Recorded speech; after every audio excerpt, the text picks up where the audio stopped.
जय परमेश्वर देवता लोगों, पेज नंबर 270 से आगे बढ़ रहा हूँ। साधु अनुपदास महाराज जी की किताब जगदीदगारणी। ये जगदीदगारणी जिसको श्री अनुपदास प्रिंटिंग प्रेस छावनी हरमपुरा में सात के प्रसिद्ध तारीख 17 अप्रैल सन 1909 जावसाज विधि 12/7/1965। जय परमेश्वर। और डाकनियों के ऊपर और देवी देवताओं के ऊपर और भूत प्रेत के ऊपर जीव मराने के लिए बदनामी लगा दी, परंतु अकलमंदी बनियों की है और जाल तो बनियों का है, और बदनामी और जात के ऊपर लगा दी है बुलाकर। सो इस वास्ते ये अकलमंदी की है कि हमारा जाल प्रगट नहीं। इस सबब से मुल्कों मुल्कों में इन बनियों ने चोरों की तरह से खोज मालूम न होने के लिए मुल्कों मुल्कों में डाल दिए, और संसार के लोग भूले हुए हैं देवताओं के भरोसे और डाकनियों के और देवी देवताओं के भरोसे भूले हुए, और है राक्षसी पाप। और मुझको तो इन बनियों ने राक्षसी पाप से दुखी किया है, जिससे इनों की चोरी मुझको मालूम हुई है, जिससे मैं आप लोगों को वाकिफ करता हूँ। और मेरे को नहीं कल पाया होता तो इस बात का क्या भेद मिलता, क्योंकि इन्होंने तो जाल के पर्दे डाल दिए कि जो संसार को पता ही नहीं लगे तो पाप किस तरह से मिटे। परंतु ये बनिए तमाम संसार को गारत करेंगे और सब विलायतों में थोड़े से आदमी रहेंगे। जब ये बनिए अपना राज जाल ही जाल में कर लेंगे, जब तो कुल आदमियों की औलाद को बहुत दुख होगा जो इनों का राक्षसी पाप नहीं छोड़ाओगे, और बाजीगरों को भी बुलाए संसार के मुआफी की। और बाजीगर ये जानते हैं कि हमने किसी देवता की साधना की थी, सो देवता बस में हो गया है, जिससे हमारा जादू चलता है। सो बाजीगरों को भी कुछ का कुछ सुझा देते हैं। सो जादू से कामरू देश में भी जागते सुपने और नींद में सुपने करके तरह तरह के खेल जादू के दिखा देते हैं, और डाकने और सुड़ेले सुझाते हैं। फिर इसी तरह से नजर का फैल संसार में जादू से चलाया है कि जो अच्छा मकान होवे तो गिर जावे, या अच्छा घोड़ा होवे या अच्छा ऊंट होवे वो मर जावे। इसी तरह से गाय भैंस वगैरह अच्छा होवे तो मर जावे, नजर के फैल और अच्छा नर नारी होवे तो वो भी मर जावे। तो मरते तो कच्ची उम्र में जादू से है, और बदनामी देते हैं नजर की। और जिस तरह से कि आदमी तमाम संसार में जादू से भूले हैं, उसी तरह से कि जिसको नजर की बदनामी दी वो भी ये जानते हैं कि मेरी नजर बहुत करड़ी है। और आंखें तो नारायण ने देखने के वास्ते दी, सो मालिक ने आंखें तो सब शरीर में अनमोल हीरा बनाई है। सो नजर किसी को किसी की नहीं लगती है। नजर कौन सी बरसी भाला या गोली तीर है जो लग जावे, यह तो नारायण ने देखने के वास्ते बनाई है। क्योंकि आंखें नहीं होवे तो शरीर किसी काम का नहीं है। इसी तरह से सिक्के के ऊपर बदनामी दी, क्योंकि बुरा तो कर दे है जादू से।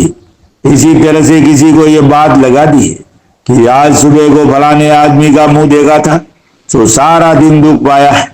तो उस दिन उस शख्स के नाम के घरे जादू से करड़े कर देते हैं कि जिस शख्स ने उस फलाने शख्स का मुंह देखा था, जिसे वो देखने वाला आदमी सारे दिन जादू के घरे से दुख पाता रही। सो तो उसको मालूम नहीं कि मुझको जादू का ग्रह है जिससे दुख पाया है, क्योंकि मुंह के देखने से तो कुछ भी नहीं होता है। क्योंकि आत्मा सो परमात्मा और सब में परमेश्वर का रूप है। सो संसार में भी कहते हैं कि सब में पूर्ण ब्रह्म है, और सबके अंदर मालिक की रोशनी है और कुदरत है। सो सतयुग में क्या मालिक दूसरा था, और अब क्या मालिक दूसरा हो गया।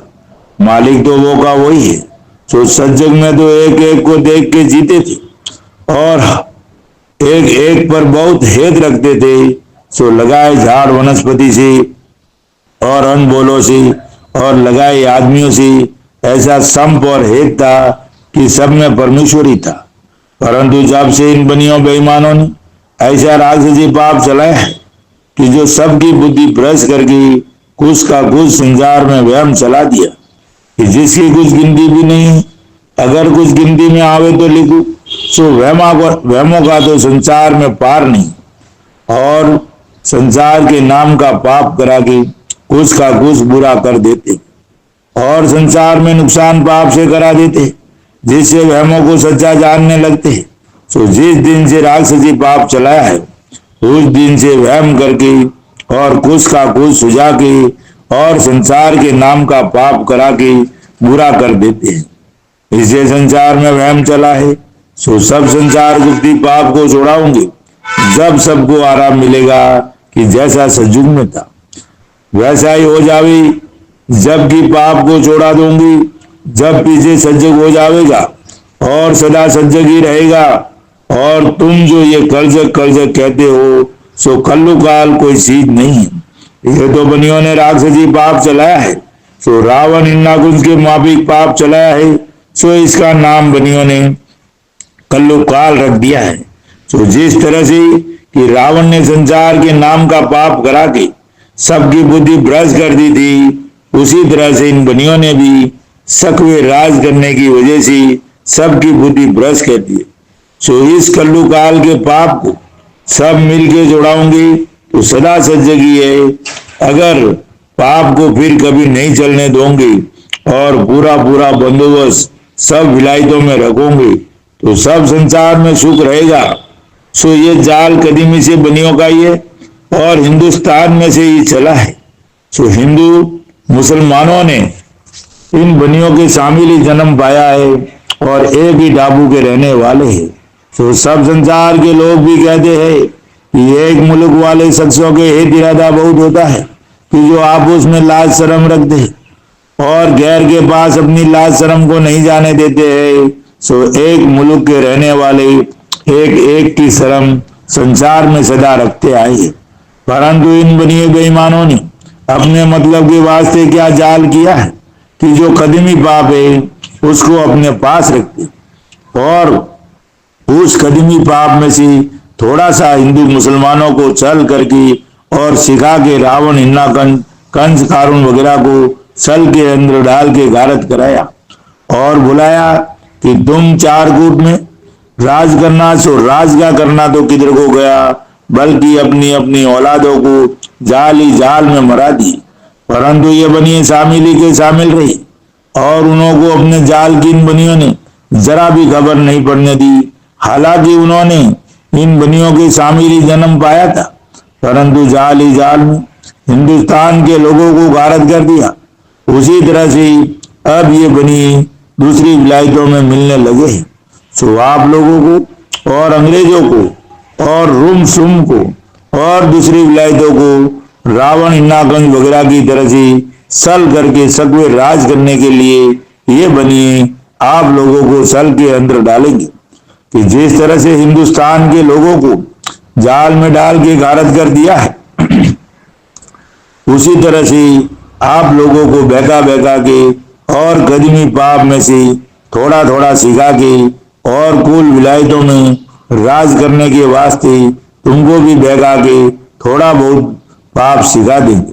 सो चारकूट में राज करने के वास्ते तुमको भी बहका देंगी। सो आप लोग भी भूल जाओगे, क्योंकि रावण हिरणाकंस ने शामिल ही जन्म पाया था। सो उनको भी बनियों ने जाल ही जाल में मरा दिए। परंतु हिंदुस्तान के लोगों को अब तक इनके जाल की खबर नहीं कि बनियों का जाल है, और हिंदुस्तान को तो बरसों के भरोसे बुलाई है और जाल को ही पर्चा जानते हैं और कहते हैं कि मालिक के घर की कुदरत है और देवतों के पर्चा वगैरह है। इस तरह के जाल बनियों ने चला रखे हैं जिसका कुछ अंदाज नहीं। तो आप लोगों को ख्याल करना चाहिए कि जिस तरह से हिंदुस्तान तबाह हो गई है और जो किसी कदर बाकी रही है उसको आप लोगों को लालच देके तबाह करा देंगे। इसी तरह से कुल विलायतें तबाह हो जाएगी। जब सब विलायतों में थोड़े से आदमी रह जाएंगे तो ये बनी सब विलायतों में राज करेंगे। इस वास्ते ये जादू का पाप चलाया है। जब ये बनिए राज करेंगी, जब एक आध विलायत बाकी रहेगी जब बनिए राक्षसी पाप से उनकी भी बुद्धि भ्रष्ट कर देंगे। जब आप उसमें लड़कर भाई भाई मर जाएंगे, सो इसमें झूठ होवे तो हिंदुस्तान में देख लो कि जो हिंदू मुसलमान के द्वार बनाया है, ये ताजिया और रेवाड़ी कृष्ण महाराज की निकला करती है। तो द्वार तो अगले लोगों ने धर्म के वास्ते बनाया है, सो फकीरों को और साधु संतों को खाना खिलावे तो यह धर्म की बात है कि जो आपस में खाना खिलाया पिलाया करे तो वो हेत इरादा है। सो त्योहार तो हेत इरादे के वास्ते अपनी अपनी जात में न्यारे न्यारे बनाए हैं। सो हिंदू मुसलमान की बुद्धि राक्षसी जाल से ऐसे भ्रष्ट कर दी है कि जो त्योहार में भी आपस में ही लड़कर मरते हैं। सो सब विलायतों के राजा बादशाह इस बात को गौर करके देखो और ख्याल करो कि हिंदुस्तान के लोगों की बुद्धि कैद कर दी कि जो भाई भाई की बुराई करते हैं और आपस में कट कट के मर जाते हैं। इसी तरह से जबकि रावण वगैरह ने बुद्धि खराब कर दी थी, जब भी संसार के लोग आपस में कट कट के मर जाते थे और रावण ने चल करके शिव जी और रामचंद्र जी और ऋषिश्वर वगैरह को भुला दिया था। और जब शनिचर जी ने रावण का सल शिव जी रामचंद्र जी और ऋषिश्वर वगैरह को वाकिफ किया था, फिर वो सल में नहीं पड़े। जब ही हम तुम आप के बुजुर्गों की औलाद और राजा बादशाहों की औलाद और ऋषिश्वरों की औलाद और सब संसार की औलाद जीती। अब ये बनियों का जाल प्रकट हुआ है, सो ये सल बहुत कुछ करेंगे। पहले तो बादशाहों को सल करके बुला दिया था, क्या जाने क्या सल किया था, सो तो इनकी यही जाने। जिसका सबूत यह है कि अगले बादशाहों ने इनके मंदिरों की पुतलियों वगैरह की नाक और कान कटवा कर मंदिरों को गिरवा दिए थे। और ये बनिए बेईमान गाय सुअर की कसमें खाकर बच गई। और उन बादशाहों के मरने के बाद फिर इन्होंने जादू चला के उनकी बादशाहत को और औलादों को गारत कर दिया। सो ये हिंदुस्तान में देख लो। और पैसा वगैरह जो बादशाहों ने इनसे लिया होगा वो भी फिर उनको गारत करके ले लिया होगा और उनकी औलाद को बिल्कुल खराब कर दिया और दुनिया को दिन दिन खराब करके कम करते जाते हैं। क्योंकि पहले दुनिया में आदमी बहुत थे कि जब रामचंद्र जी महाराज ने रावण का जाल मिटाने को लंका पर चढ़ाई की थी, उस वक्त फौज में 18 पदम आदमी थे और फौज में लड़ने वाले जवान आदमी गए होंगे और बूढ़े डोकरे और औरत बच्चे पीछे भी रहे होंगे। तो ख्याल करो कि उस वक्त आदमी कितने होंगे। और अब मर्दमशुमारी में देखो कि हिंदुस्तान में कितने आदमी हैं। तो पहले से बहुत थोड़े हैं, परंतु कोई भी ख्याल नहीं करते और बनिए अनकेत तरह से संसार को मारते हैं।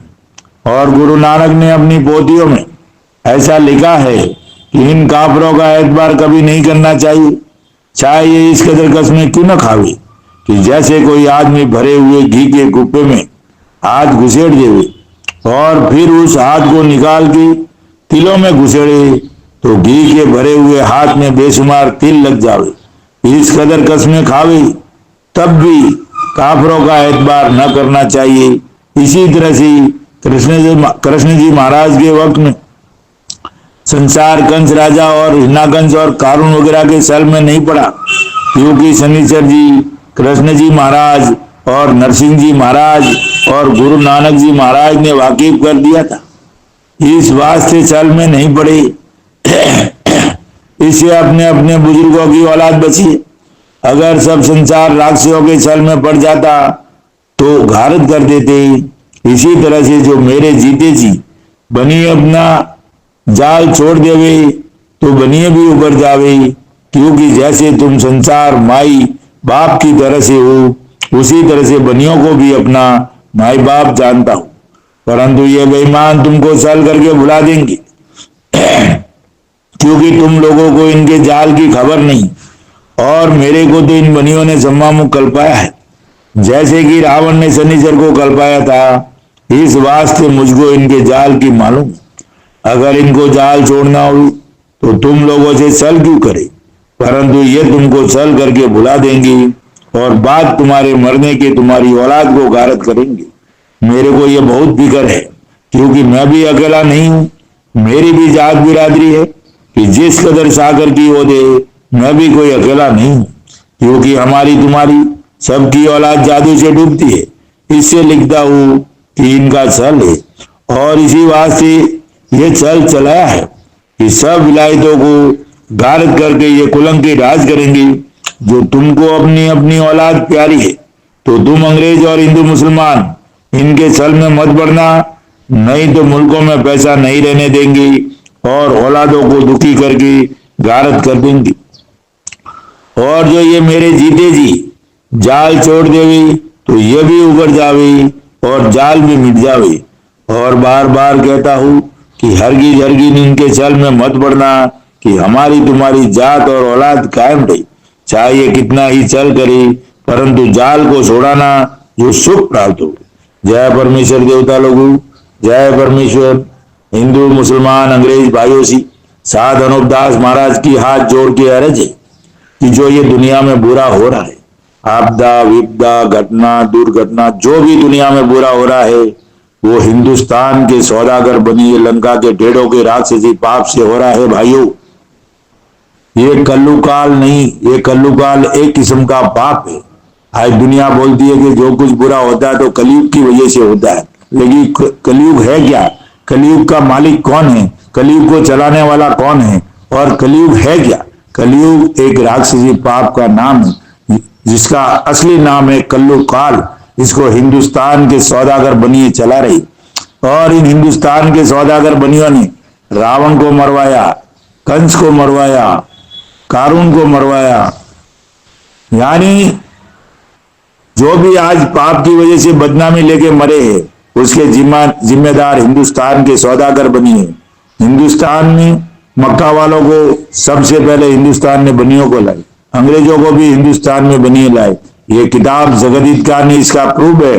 और सभी हिंदू मुसलमान भाइयों, इस किताब को पढ़ के इंसाफ करो, और इंसाफ करने से सब मालूम पड़ जाएगा कि कौन हिंदुस्तान में बुरा है और कौन बड़ा है और कौन किसने क्या किया है। सब इसका खुलासा सामने आ जाएगा मेरे भाइयों। जय परमेश्वर, जय परमेश्वर।